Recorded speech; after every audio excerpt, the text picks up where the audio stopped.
Welcome into the DNVR Avalanche podcast, the first winner's lounge of the season. Avs win 5-2 over the LA Kings. Let's go. This right here, I like that. This is vitamin W right here. This is what it... That's an authentic sound. All right. Let's get the show started here. You sniffed it for real, too. No, like that was real. His That was eyebrows are curling. Or melting. winter shots. No. Briefly. Avs superstars were the ones really showing out tonight, but there's a lot to talk about in this game. A little bit all over the place, to be honest with you. Eric, you said you wanted the 60-second rundown, bud. Give it to me. Good luck. 3, 2, 1, go. Last week, polls came out. Top players in the NHL. Avs have 3 in the top 10. You saw them tonight. Makar, There's MacKinnon, zero chance he gets through this in 60 Rantanen. seconds. Oh, yeah, I will. I got the clock in front of me. Best players in the world. They get to that lead. They show that they're ready to go. This is a redemption year after last year. They're pumped. They're ready to go. Georgiev made some big saves. All of a sudden, they get to that 3-0 lead. They get into a little bit of bad luck with, a couple bad bounces there. Next thing you know, LA Kings are into the game. But the Avalanche, they know how to win. What do they do in the third period? They lock it down. They don't give up much. All of a sudden, that's Avalanche hockey. That new third line makes that big play of the game, puts the game away. LA Kings, good hockey team. Avalanche, a better team. You saw it tonight. Boom! Feel like you did not cover the goals well enough, but I'll give it to how you. can I do? You can't. 60 seconds. That's what I try to do, and I have a 3-minute breakdown. We'll talk about the goals. We will. Let's start with our feelings at the start of this game. Why was he laughing the whole time? Okay. Committed. I committed to the bit, all right? It just got me so off guard how hard he went. No, it's true. And then he doubled down. You're 3 minutes into this game, and Mikko Rantanen has made 3 terrible passes.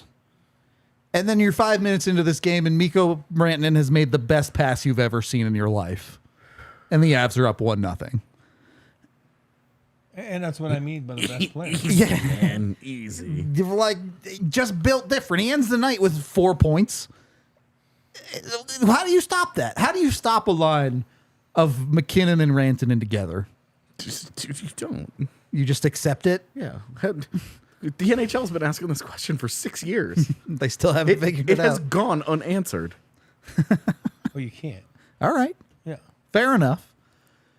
Someone asked MacKinnon the other day what it's been like watching Rantanen grow as a player. And he paused a few times actually answering questions because he said, I haven't been asked that in a long time because he's been good for 5 or 6 years now. Yeah.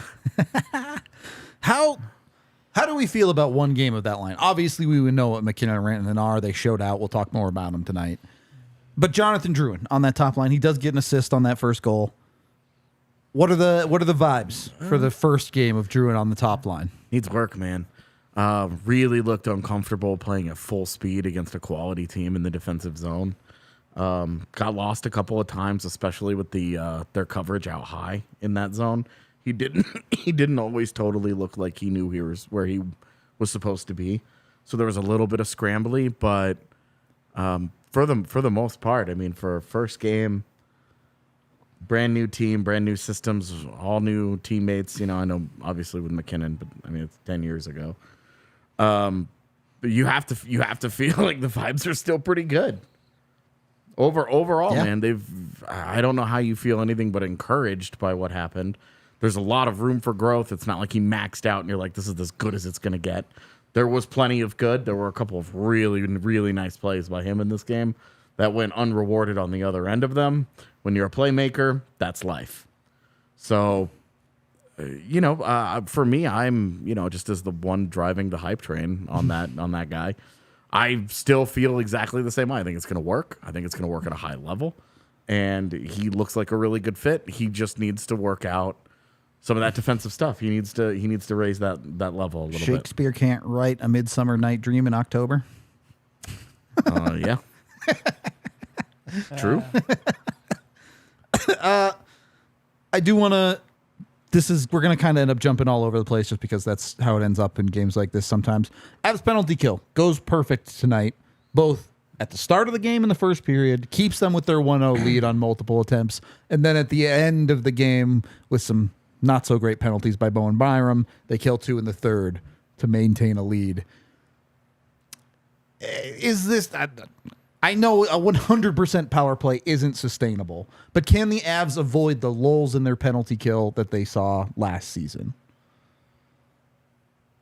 I'm trying to, I don't know that I had too much criticism of the penalty kill because it fluctuated the way that special teams naturally does.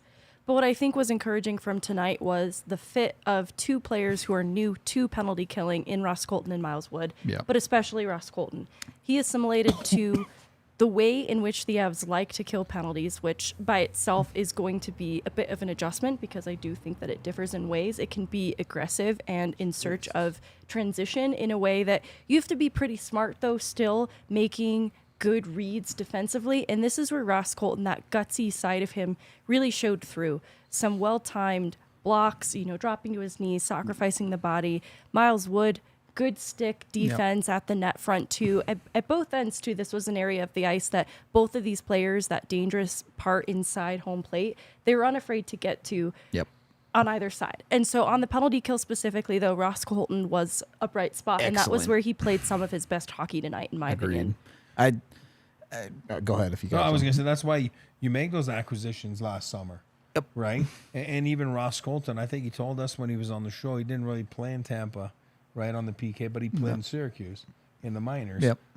Those things don't go away, and that's why you sign them to the contract you sign them, because they had plans for them to use them. And I love the way they used the forwards tonight. Obviously, with the 3 units or 3 sets of 2, everybody was into it. And like Megan just said, those are little intangible. You got to remember those 2 power plays that the Kings get, they score. It's a different game.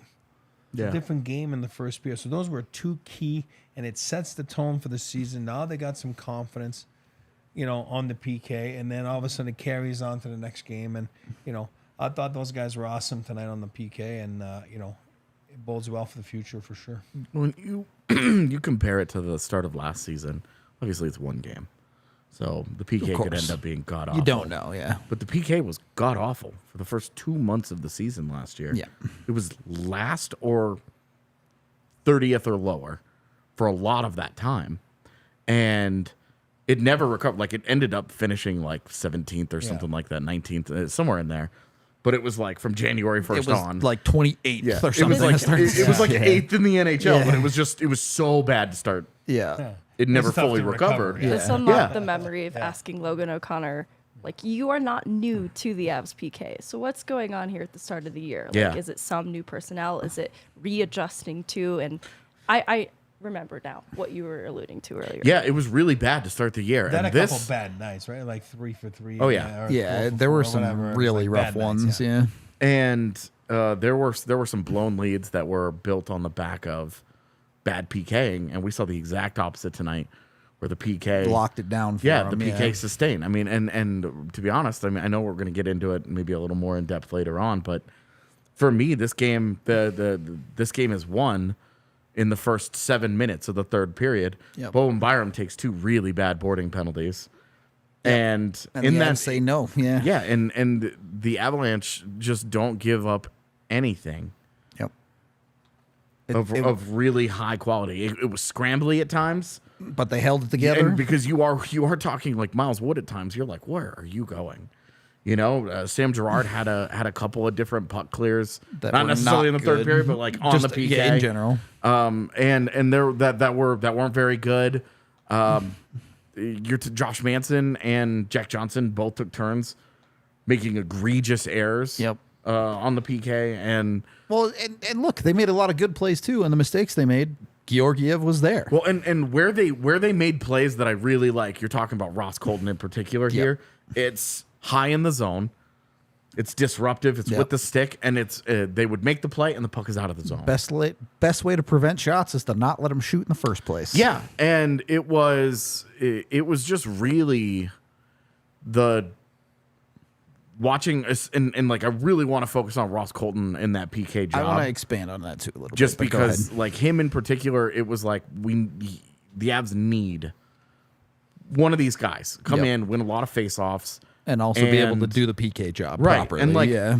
Fredrik Olofsson looked fine. Sure. There was like Fredrik Olofsson. They're gonna show him video tomorrow, and it's gonna be like every single facet of his game. You can do a little bit better. He learned the hard lesson of don't pass to Logan O'Connor in a 2-on-1 tonight. All good. But the play by Ross Colton, I thought was one of the more impressive aspects of it. Of just his stick work, how disruptive he was, the physicality that he played with, and adjusting immediately and taking to that PK role and looking very comfortable. You just have to feel positive about that role. And the thing about him doing this, and I get it. Look, one of the first things they teach you about playing defense when you're a kid growing hockey is, hey, have an active stick. But the Avs take that to like an entirely new level when you're talking about guys like Devon Taves, Sam Girard. And now Ross Colton is adding himself to that list with the play he's had tonight. Multiple plays where his stick is the one breaking stuff up for the LA Kings on that power play. He also had some good blocks. Like And where Megan was said, he the last few seasons? Yeah, in Tampa. Exactly. Championship teams. There you go. I mean, you can just see how much the Avs emphasize that stick work on the defensive end, and it paid off for Colton tonight, obviously, in a big way. You get to the second period, the Avs did all right on the other side of special teams, too. They get a power play early on in the second. Cale Makar, still good at hockey, it turns out. Still pretty good at scoring goals. I'm glad he missed training camp, you know. Was saving it for the games. Yeah. I'll have to look back on that last empty net goal, but every goal scored for Colorado ran through Makar in some way, including Quentin Byfield's goal. I'm kidding. He did score that one too. It's true. No, but it's actually genuinely true. Like, it might not end up on the score sheet, but the play began with Cale Makar for every goal scored for the Avs tonight. I think it's going to be a detail worth remembering. Not that it needs reminding because of who Cale Makar is. He picked up 2 points tonight. What was it? 64 multi-point games already in Makar's career? Like, that's stupid. Number one in the franchise, right? Franchise Beats record at Avalanche. 24 years old. That's so dumb. 24. It's just starting. Okay, Cale. Actually not fair that he gets to play hockey. And then the Avs score another one almost immediately with Mikko Rantanen making weird decisions to not shoot it from the slot, and then getting the puck back and scoring from an impossible angle just because he's Mikko Rantanen. Yeah. I guess he's that good, and I don't have anything to say about it. I don't know, just better. Mm-hmm. When you're built different, you're built different.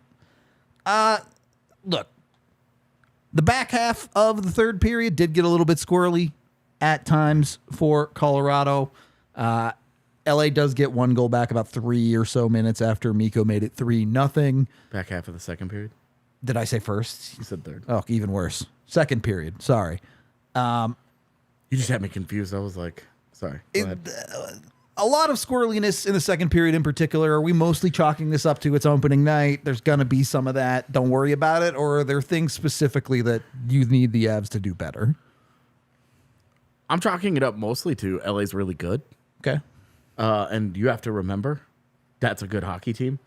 That's Besides their goalie. That's gonna win a lot of games this year, and they're gonna pound some bad teams with the way that they possess the puck and with how good they are defensively, especially with their forward core going down the middle. I mean, that's a really good forward core that was not at full strength and was playing with 11 guys tonight.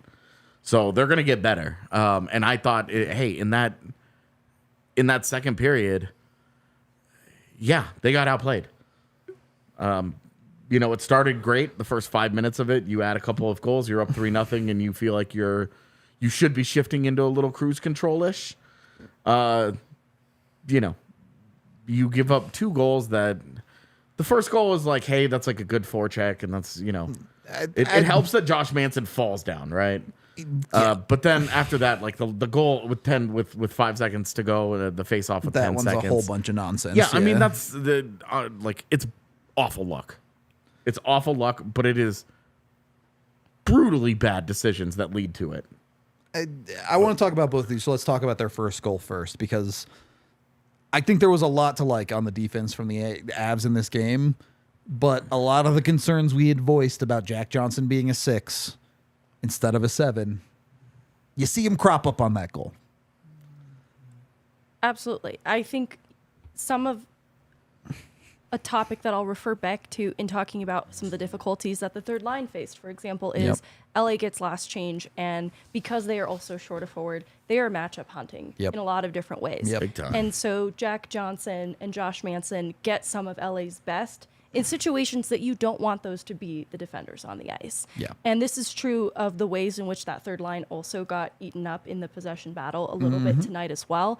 But particularly on this goal is where it is highlighted that Jack Johnson is going to get some of those matchups in any given game, because it is just the competitive edge of today's NHL that any home team is going to take advantage of. They'll find And your weakest players. you need better than that. You need better than that from top to bottom, and it's obviously a really brutal look to have Manson also then fall on that play, but it starts with, Jack Johnson getting caught up in that foot race to get back and making a pretty erratic decision with the puck. It that just had errantly goes behind no him. hope of clearing. Certainly. And so that's where I have criticisms, is you just need them to play a little bit more solidly there, because you're not asking Jack Johnson to be the puck moving team. You're asking him just to be reliable in his own end. Yep. And so in his own end, he just has to be a little bit smarter there, because it leads to then, chaos. Then Phil Deneau is able to just send it to the top of the crease for Grundstrom, and poor Georgiev's left kind of in a tough spot there that he shouldn't have to be. He made some important saves, obviously not that one. It's something, too, that they can go back, look at, and clean up a bit, but obviously Jack Johnson makes up for it a little bit later in this he does game, get the primary assist on the Avs' fourth goal, but gets eaten up otherwise. Yep. And it's because he is getting some of those tough matchups and couldn't quite hang. And the problem is it's game 1, right? If teams didn't already know, they're going to see that footage and they're going to say, yeah, we want to find our best guys against Jack Johnson. Well, and they're going to know because they did this last year. I know, but... And so they're going to go hunting against, as Megan mentioned, they're going to lineup hunt. Yep. You're looking for that matchup specifically on home ice. He's your weakness. Mm-hmm. That third pairing is your weakness. Combined. And a really weird game for Manson, too. Eric and AJ both mentioned it during the watch along of... Some of it was certainly bad ice, but Josh Manson fell over 15 times in this game. And he hasn't played much, right? Yeah. God, last year, and it's a tough injury because he hasn't been able to skate, right? In the summer, and he'll be fine. I remember when he got here a couple years ago, same thing. First, 10 games were an experiment. I mean, it was ugly at times, and then they ended up being a key piece. And then last year when he came back, same thing. It was tough, and I'm not worried about him. He's got the heart of a lion, but you're right. Teams are gonna try to exploit that, and that's no team's perfect, and that's probably a little bit where the Avs are a little bit weaker.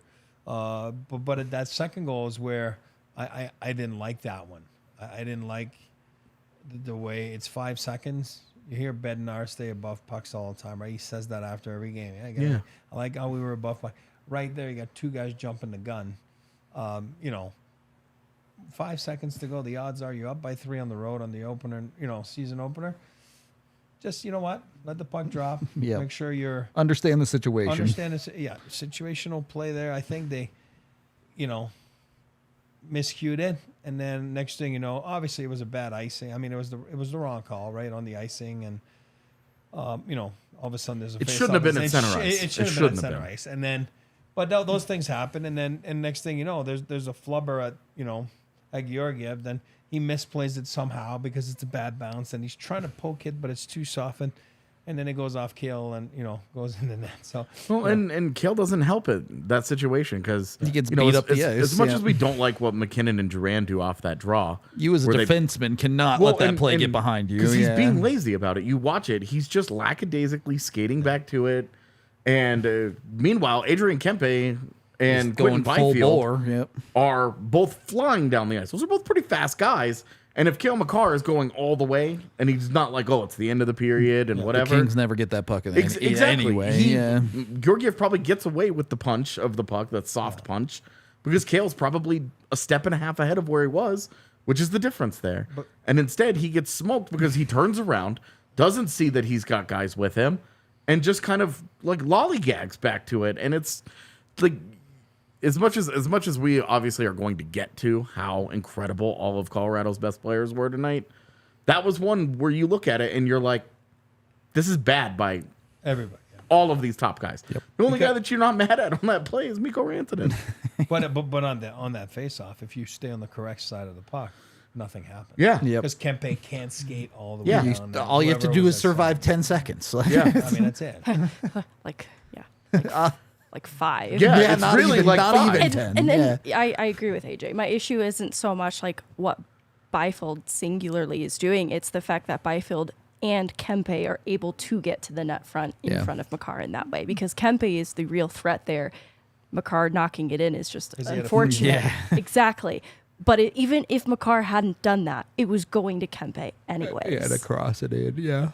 Which was at center ice. He was on the right side, and he Yeah. had a free lane. Yeah. Because Drouin and MacKinnon were not on the correct side of the puck. And we're sitting They- here talking they about giving up the overcommitted. second goal here and like, oh, hey, we don't like this. We don't like that. It's one of the and they best have a players on 3-2. the ice. Well, and they have a 3-2 lead going into the they third period. literally never trailed in this hockey game. Absolutely. On that note, you were talking about Cale Makar getting smoked.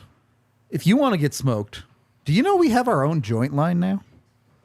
We make our own joint line with Kind Love. You can get a joint pack of 5 joints that happens to be as many goals as the Avs scored tonight. So that lines up well.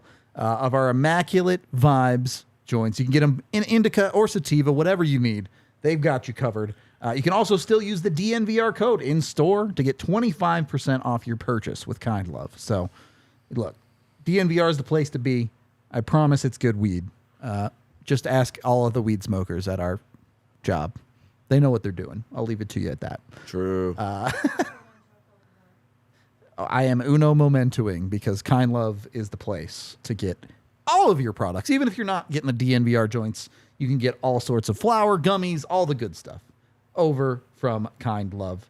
So make sure you do get over to Kind Love when you can. They're one of the OG dispensaries. They've been around since 2010. They have 2 locations here in Colorado.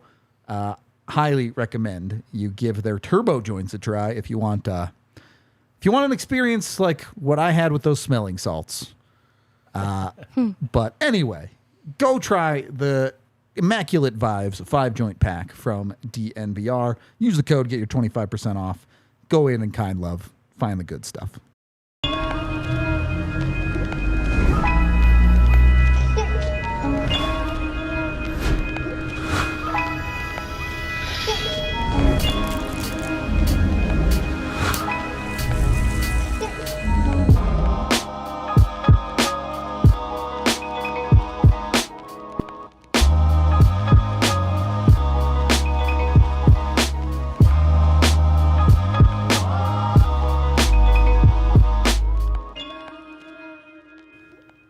That was cool. Also brought to you by Bet365.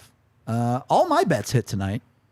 So bet on the Avs with Bet365 if you've got the opportunity. Obviously, they give tons of different boosts and all sorts of crazy stuff. If you saw it in the Avs game, they had AJ walked me through 7 parlays for the Avs game that they threw out there. Tons of options through Bet365, no matter what you do. So go over there. Don't be ordinary. Go over to Bet365 and be the best. They want every single touchdown, every single goal, every single play to be epic. So no matter what it is, Bet365 has you covered. Use the boosts. Sign up today. Get in there with the DNVR 365 code. You must be 21 or older, physically located in Colorado. Please gamble responsibly. If you or someone you know has a gambling problem and wants help, call or text 1-800-GAMBLER. Second period of the DNVR Avalanche podcast. Oh, God, it's already almost midnight. You take a look at this game. I did want to touch a little bit more on that second goal from LA. You come away from a game like this where it took a ridiculous amount of good bounces for LA to even get 2 goals. Yeah. That play being, it never even happens if the refs just don't call the icing. The Avs just have possession in their own zone with 10 seconds left and the period ends. If they call the icing and actually put it in LA zone, it never happens. And then you have the funky bounces off the ice and Georgiev and off of Makar's stick. Yeah, like all the things that lead into it, and it's still an own goal. Right. It's a Yeah. deflection off Makar's stick, which, like, these things happen, but, like, come on. And I wanted to stop and give props here again to Georgiev. I already gave him props for the PK, but dude played fantastic tonight. He was locked in, stopping everything that he needed to stop. When you have Mikko Rantanen, Nathan MacKinnon, Cale Makar, and Alexander Georgiev all playing as well as they did tonight, Avs aren't going to lose a lot of games, are they? And it bodes well with Georgiev because he was on top of the crease. His feet, he's got the best feet in the NHL as a goalie. Like, he is so squared. He's so fast. Knows what he's doing. He's squared. His shoulders are up. Helmet's up. You know, he's fun to watch. He's a fun goalie to watch. And, you know, had the most wins in the NHL last season. So I think he's only going to build off of that. And, you know, we were talking about the PK earlier. Of course, name me a good PK, I'll name you a good goalie, right? I mean, it goes hand in hand. You know, they're usually your best penalty killers, and you're bang on. Tonight, there's a reason I just read. Like, the Avs have won dating to last year, they've won their last 12 road games. You want to be a good team? I mean, you got to win some. Obviously, you need a good home record, but you got to win some games on the road. Yeah. This team can do it at home, on the road. Starts with goaltending, and I thought he was outstanding. And I think, look, we are big team preaching preseason means nothing, right? Oh, God, yeah. But there are people who do feel a little bit more intently about it. And you saw a couple games where the Avs blew some leads. You saw Georgiev not play his best in the preseason. All of that gets assuaged tonight, right? The Avs hold a lead. Georgiev plays great. Obviously, there's a lot of sloppiness to clean up. Not that that was unexpected. But as Eric likes to say, it's a team that knows how to win, yeah? Yeah, and you give up a goal. I'll tell you, like a young team, like let's use Jersey last year or whatever. You give up a goal like that with 4 or 5 seconds to go in a period, it can derail you. I mean, those are the types of plays that just do in a game. I'm talking about it can derail you. The Avs are strong. They come back, and like AJ said, you go in the third and they just lock it down and basically give up nothing. So that's a sign of a championship team, and that's a great sign. You know, obviously after one game. And again, against a solid LA Kings team, this is a big win for them. You can't take the Sharks for granted, obviously, but you know, you go in there, you spend some time together on the road, and then you go and play. I mean, he's looking at me sideways. Take them a little for granted. You know what I mean? The people need to hear you, Eric. They say they want the mic closer to your face. Oh, sorry. yeah. Is that better? Get cozy with it. All right. And then, so I do believe that it was a perfect mistake, that second goal, because they responded well to it and then showed that they are. And then those things are going to happen in the playoffs too. And right, that's when the stakes are high. But you got to remember, a season opener obviously wasn't a home opener. It's always a big game too in the season. It's exciting. Like you just said, exhibition games over, preseason games are over. Now it's the real deal. And it feels like a playoff game because it's the first, game that counts. And for the new guys, it's their first game. For the goalie, you want to make sure, that you're up to snuff. And, special teams, Nod counts. Nod starts counting in the stats. And, we start looking after every game at where are they at in the percentage-wise and on the PP, on the PK. The real points, Rantanen, he's got 4 points now. Oh, he's at the top of the league probably, right? I mean, who else is that? Yeah, I'm not sure. Brock I guess Besser. Besser, yeah. He's got all 4 goals. I'm sorry, Bresser, yeah, sorry. JT Miller, actually. JT Miller? Well, I mean, they did score 8 in that game, so there's right. probably a couple guys, yeah. All right, give him one more game. Give him Wednesday. I mean, not Wednesday, but Friday. Friday. Or Saturday, I guess. What day is it now? It was game day, and in It's 2 Wednesday, minutes, so it's give not him going to Saturday. be Give him Not Saturday. game day. Yeah. Yeah, we are now in the part of the season where days of the week are gone. It is now game day and not game day. We got so 5 next minutes game till day. it's not game day. So it's still game day. So it was love good it. to see. It was good to see. Give Georgiev credit because Yeah. it is such a mental So good. position. And there's a little bit of added pressure going into a year where Pavel Francouz is not backing you up. And he knew he was going to be the starter, but it does feel like it is just that much more pressure to be the guy in net coming into this year.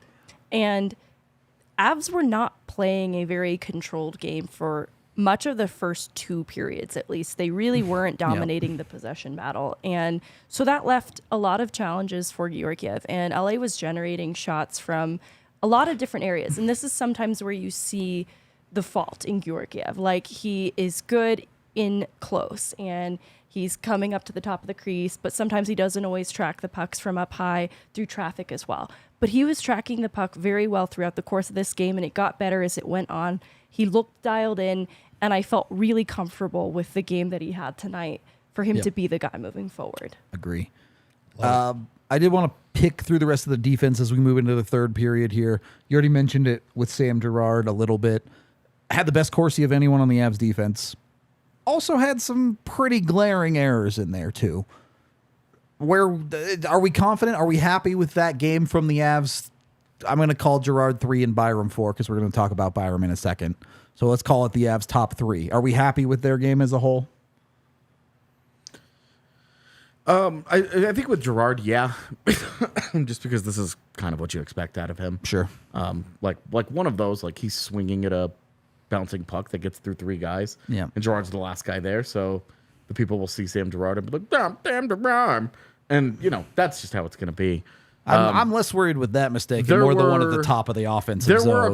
There were a couple of plays that he left on the ice. I thought, I was talking about Duran earlier, him jumping into the play and then on the offensive side and not securing that puck for what would have been a really good scoring chance. Yep. And it turning into a 3-on-2 the other way, which he then gets back and helps to disrupt. But Sure. And so with Girard, I just think it's that's just who he is. That's what he is as a player, is that there are going to be pockmarks in the game, but he does so many things solid as well. We saw one of the PK shifts, they could not get out of their zone.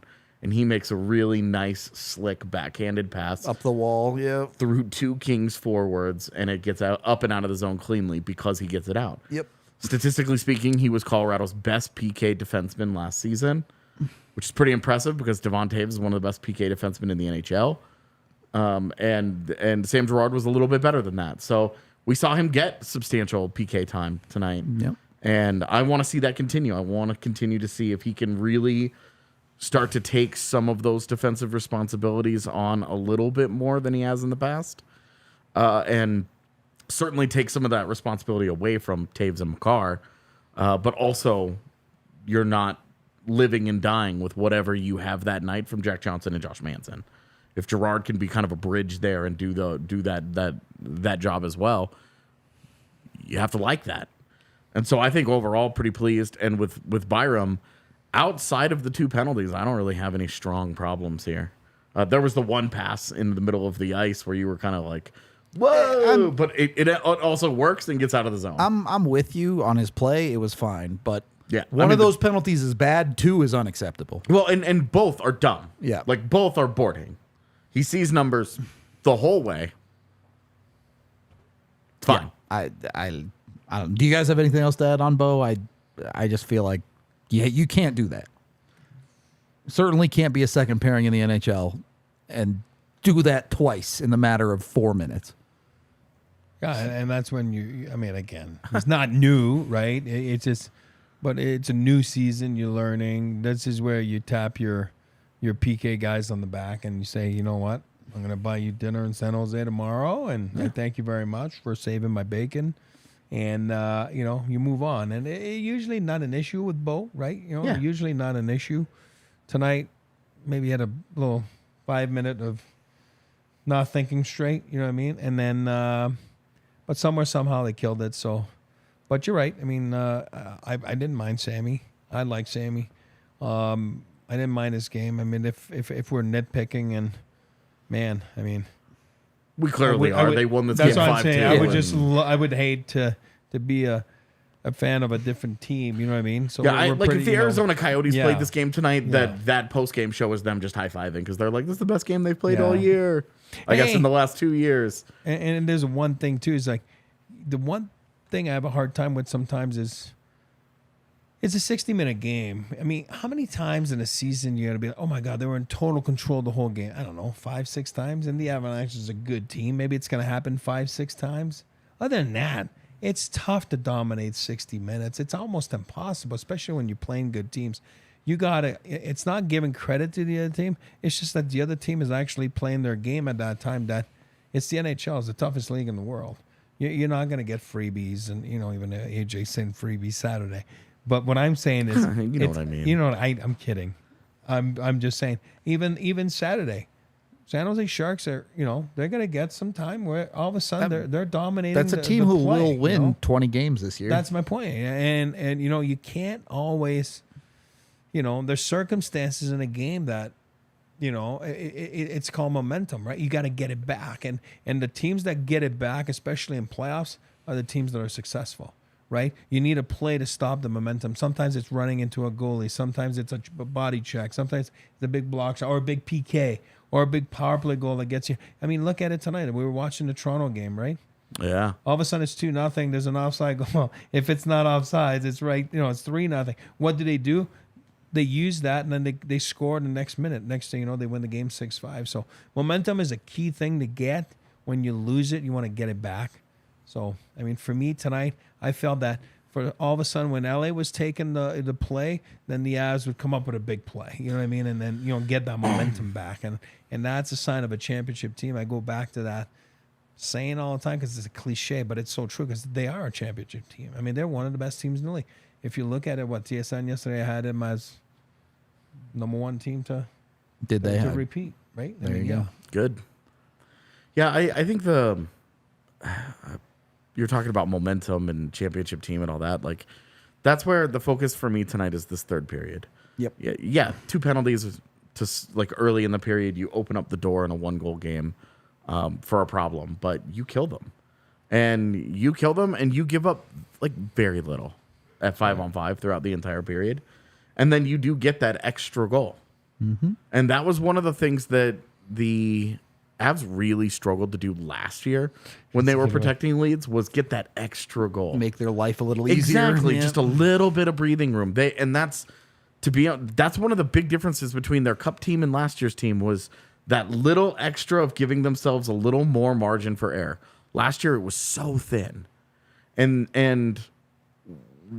2 years ago, those guys could have done whatever they wanted. And we're 1 game in, obviously. But you have to, that third period, the penalties are bad. Yeah. You go on the PK and you don't love that part of it, but everything else in there is so good. Oh yeah. They're so good defensively. They were hemorrhaging scoring chances and high danger chances at 5v5 in that second period, especially. Yep. They got rocked in that category. Yep. And they won both of them in the third period. When you're protecting the lead and generating more offense than the other team, they generated triple the expected goals at 5v5 in the third period. And when you're protecting a lead, that's the anti-turtle. That's because everybody hates the turtle, but that's they continued to attack. They continued to do a great job. Their team defense synced up much better in the third period, and they closed that game.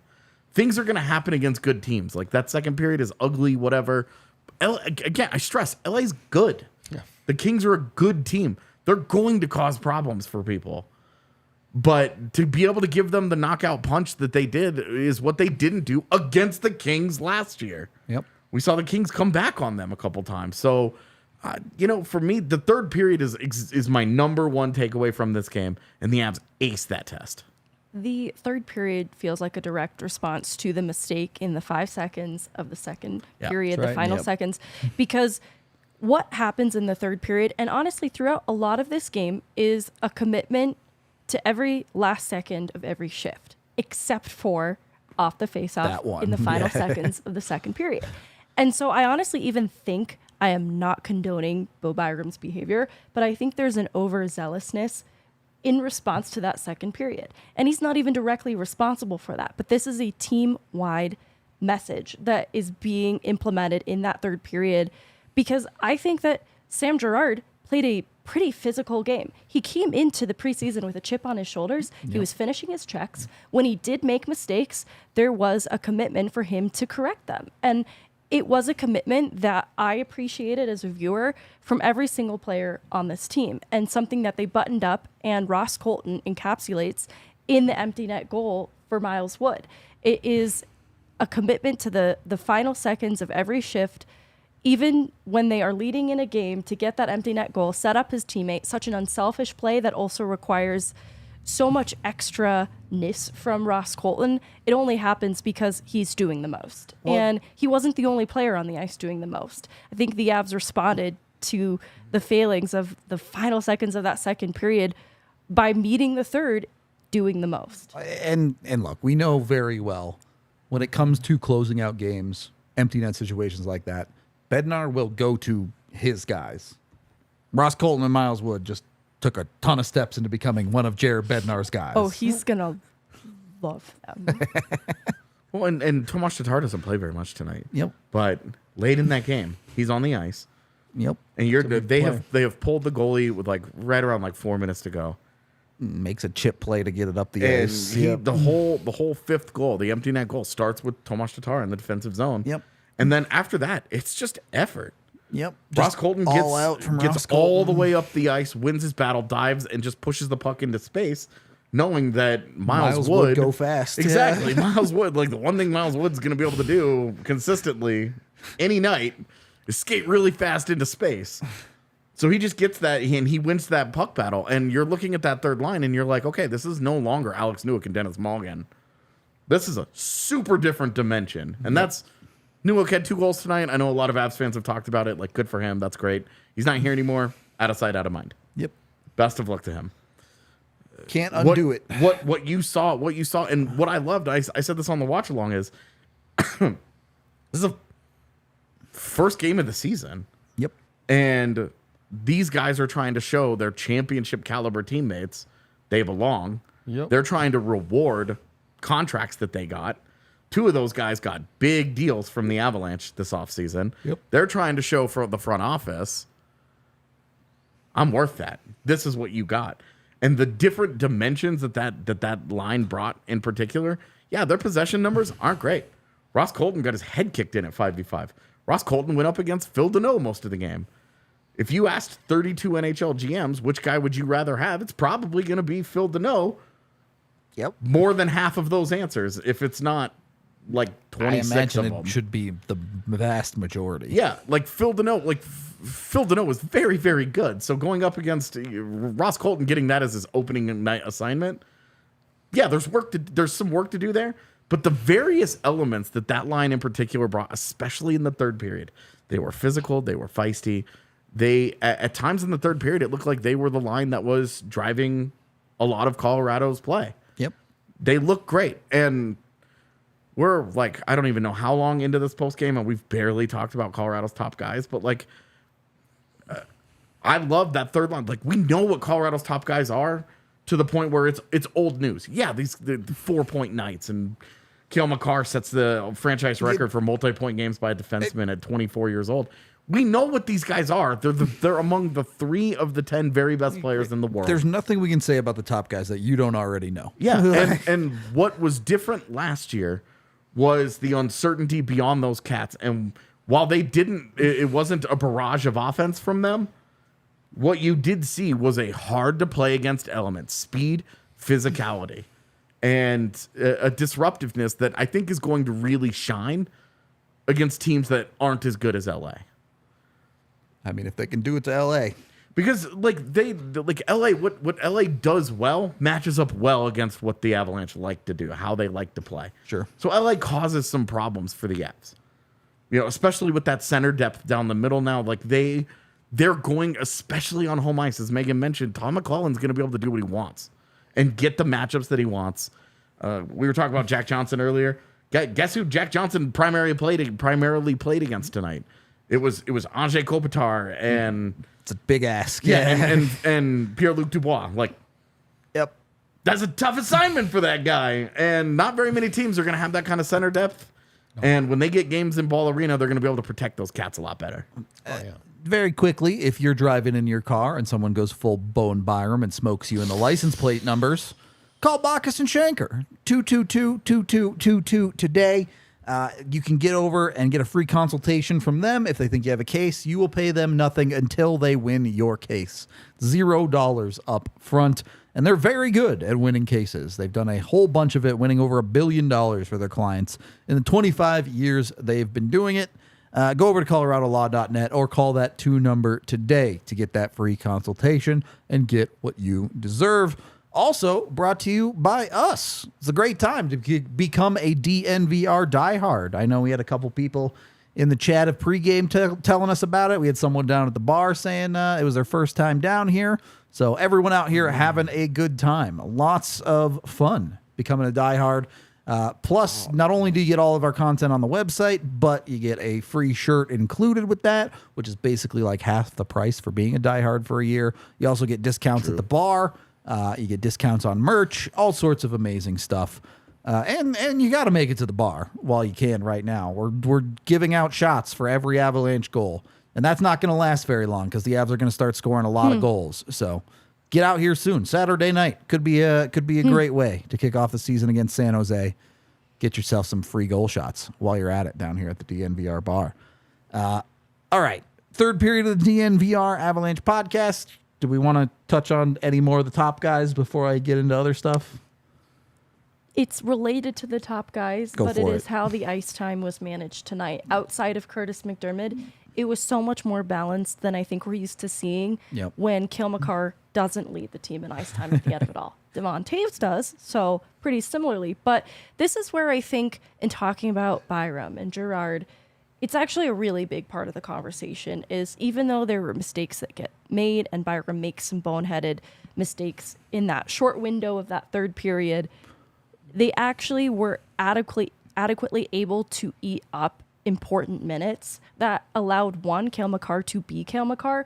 I wasn't kidding when I said that he played a hand in every goal for the Avs outside of that empty net goal in creating the play and that transition to drive the play up ice. It all was running through Makar. And I think that starts with him not being the guy that has to lead the team in ice time in any given situation. If there are players that you can trust to deploy opposite an LA Kings team that is matchup hunting. So, even still, Manson and Johnson maybe finish with a little bit rougher of a night, but Manson is still blocking shots out there, and Johnson contributes offensively in a bit of a way as well. Yep. Like, this is where it became bigger than just the Makar show.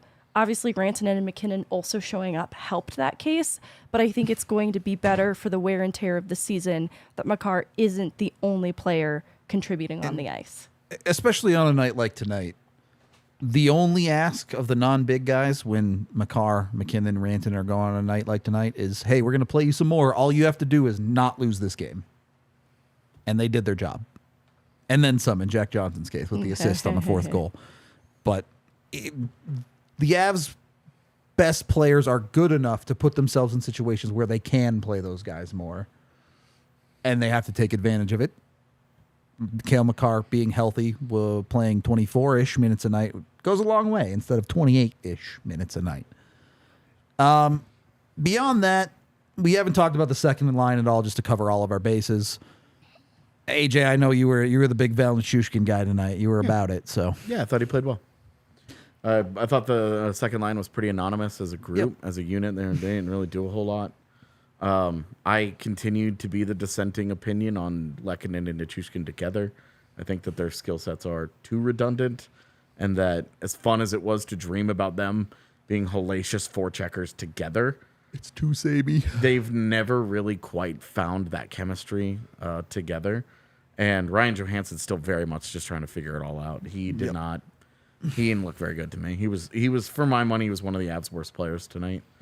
If that's the floor, you're doing all right. And it's not. I always hate that stuff because it's not a long-term indictment. Of course, I just didn't think he was very good tonight. I think that unit is still very much trying to find its legs, and it's a different world for Arturi Lehkonen now. Not playing next to Nathan MacKinnon, he's no longer playing, every third shift. Best player in the world, right? And being asked to do only the simple things next to two world-class players. And do just the dirty work. He's got to do a lot more of the skill things on that line to help out. And we'll see. But I liked the way Nichushkin finished that game in particular. I thought it got better. Johansson just kind of missed the mark for me tonight, and Lehkonen was just pretty anonymous. So I don't have like a good or bad for Arturi Lehkonen. Being anonymous is not the worst thing in the world. Yeah, and like you second lines, you can't be that guy every game. Yeah, second lines are like this. We always talk about, hey, your second, like the third. We're talking about the third line. Third line's gonna have bad nights. There's gonna be third line nights where you're like, oh my god, these guys, what just happened? Yep. And there are gonna be nights where you're like, oh my god, Ryan Johansson, this is incredible, man. Like this guy won them a game tonight. Like. They're not top line guys for a reason. Yep. There's only a handful of those guys in the world, and the Avs have two of them, and they both just happen to be among the very, very best at what they do. But you let it slide until because the big boys were there, right? Yeah, of course. And then until Mikko and Nate are kept in check, which is rare. And then I was like, oh, where are those guys? You know what I mean? Like, where's the second line? Yeah. So the second line becomes a whole lot more important when you're in a 2-2 game compared to a 4-2 game. That's my point. And then to finish on Ryan Johansson, I didn't mind him on the power play. I thought he had a good net front presence there. I thought he could have easily tipped that goal from Makar there, but he's he's really being disruptive to the goalie there. I didn't mind him. I thought he meshed well on the PP. You're right. 5-on-5, there was a little bit like lackluster a little bit. You know what I mean? I thought that Nichushkin was the best player on that line. He's an explosive skater. Lehkonen, second best. Ryan Johansson, great on the power play, but 5v5. It wasn't complimentary enough to what Lehkonen and Nichushkin were doing. I don't think that he was able to be quick enough to contribute with them offensively. Yeah. And the other part of it was like in evaluating the top six, this is where Lehkonen and Nichushkin kind of bringing a little bit of the same heavy forechecking presence and speed could maybe be better served to split up, because the areas of the game that I had only some criticisms for Duran were in his own end. And this is an area of the ice where a Lehkonen or a Nichushkin might be complementary to a Drouin, and perhaps then maybe someone like a Nichushkin or a Lehkonen be elevated to the top line. And it's not to break apart the success. Like, I think Duran and MacKinnon working together has been working well. But I just wonder if there's more experimenting that could be done within the top six that will complement the whole a little bit better, because MacKinnon and Rantanen are going to work well together no matter what. Yeah. I just don't know that everyone is being used to play to their strengths in the best way presently. It wasn't bad. This isn't meant to be a criticism. It just felt like I don't think Ryan Johansson shined at 5v5 with this specific line combination. Yeah. And I think some of it was Lehkonen and Nichushkin are very quick. Yep. And I think he struggled to keep up a little bit. And maybe Drouin would be better served, because when he's playing with the MacKinnons and the Rantanens, they aren't spending a lot of time in their own end. They're controlling possession in the offensive zone. So I think he maybe just needs some more reps too, getting equipped to how the Avs need to defend when they are in their own end, because he described the ways in which this is different.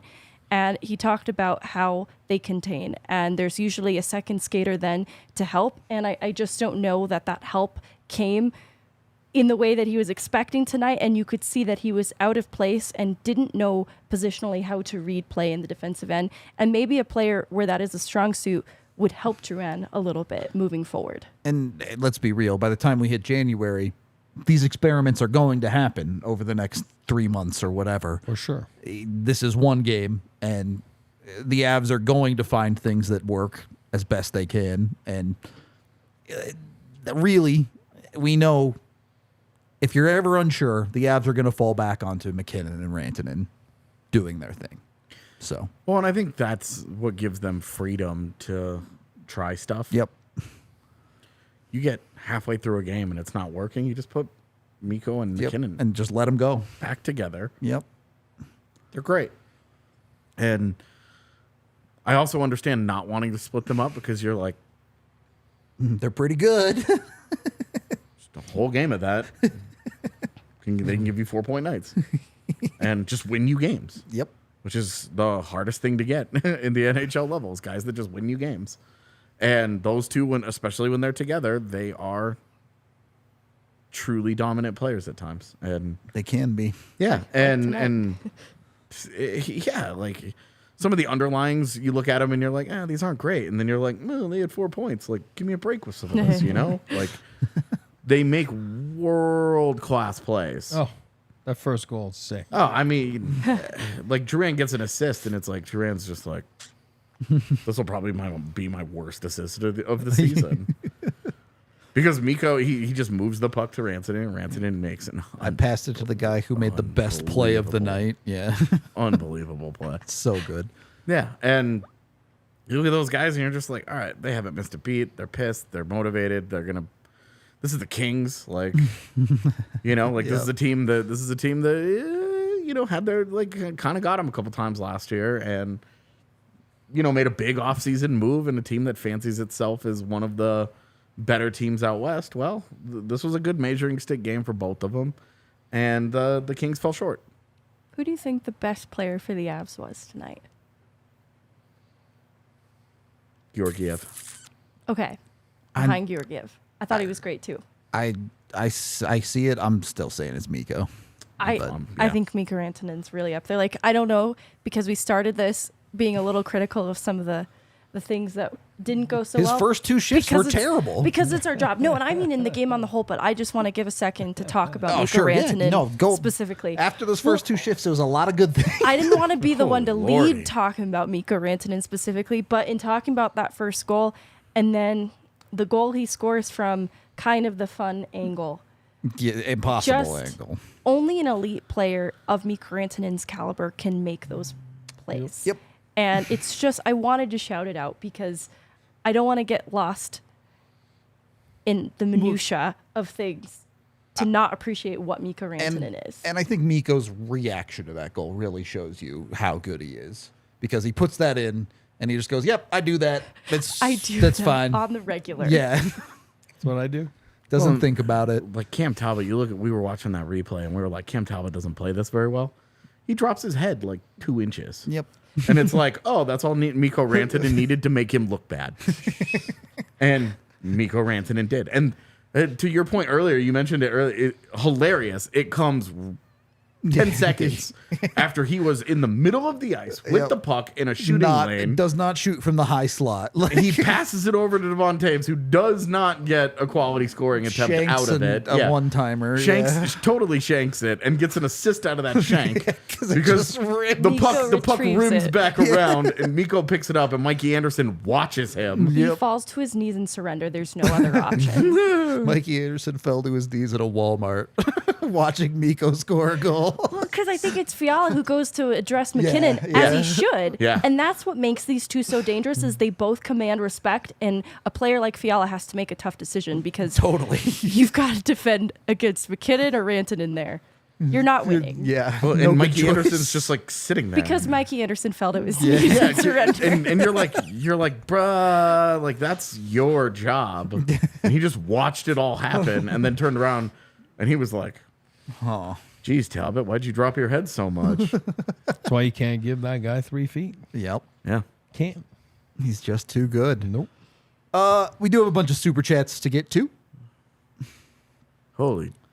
You're not kidding. $5 from a William, who says, "Great game, boys. Look hungry, but I have to go to bed. Not in mid-season form yet. Can't wait to listen to the pod on Spotify in the AM. We are available on Spotify. If it's too late for you, you can always hit us up on Spotify. You can listen to it on your drive into work or whatever it is you might be doing. If you want to leave us a 5-star review over there, it helps us out a ton also. So How thank funny you, is William. it going to be us getting the way the schedule is? We're going to yo-yo from 8 p.m. games. Yeah, they go 8 p.m. games, and then they have the 2 home, and then they go out east for a week 5 and a half. p.m.ers. Yeah. And so it's going to be super early starts, and we're going to be like, ha, ha, ha, ha. And then it's going to be 7 p.m. for 3 straight months. Yeah. Which is fine. It's all good. All righty. Who we got next? $10 from Tommy, who says, "My way too early season predictions: Colton, Selke, Georgiev, Yes. Vesna, Makar, Norris, Mikko, Art Ross, Manson traded, scratched by deadline, Oh. Bo felony warrant issued, Avs Cup winner." That's Some a funny checks. thing. That's hilarious. That I one love went it. off the rails at the Yeah. end there. I love Little it. checks and balances comment right there. gotta keep it even keel, right? Yeah. Thank you for the 10, $5 from Anime, who says, "Love the cracking colors, AJ. Boo. Troy Terry rules. Boo this man. Okay. I will I sleep feel like fine. Anime likes Troy Terry. He hope likes I'm the Kraken okay. too. Yeah. I hope I'm recalling that correctly. Otherwise, no, it's you're a right. weird thing to say. You're right. They're homies. Thank you for the 5. 5 from Vaguely Sober, who says, "Hey Alexa, play Daft Punk Harder, Better, Faster, Stronger. Sweaty Boy season officially is back." That's right, vaguely. Let's go. It's not quite Ben Meyer's season yet, but soon enough. Why you gotta go there? It'll come. He'll play games. That's what I'm saying. $20 from the incredible Drew, who says, "So good to be back watching the Avs take their place as the best team in hockey. Awesome work all summer, guys, and I'll see you Saturday. We're effing back, baby." Love it. Hell yeah. All about it. Thank you for the 20, Drew. So back. He's always here. The Walrus himself with the $5 saying, "Oh, how I miss my friends after a game. Prepare Eric for a season of hashtag Rudo boobs. Love, not Walrus." Walrus. He's the Walrus. Just trust me on this. Yeah. Just trust. $5 from Logan, who says, "Good win versus a good team, and Avs hockey is officially back. That makes it a good day in my book. Just go easy on the smelling salts." Rudo. Too late for that. Yeah, we did not Too do late that for that. tonight. Thank you for the 5, Logan. And $2 from Editor Edward, who says, "Way to start the season off strong. Go Avs." Thank you very much. 5 from Aaron, who says, 81 to go. I love this third line, and they are only gonna improve. Good vibes all the way around, I think, for the Avs tonight. As much as we nitpick, they were really good. Yeah. We have to nitpick, though, because if we treat them like other teams, we're just going to be like, well, smoke somebody else. Yep. See you tomorrow. Yep. It's hard to do podcasts It's a boring post. saying, "Hey, they're good. Bye."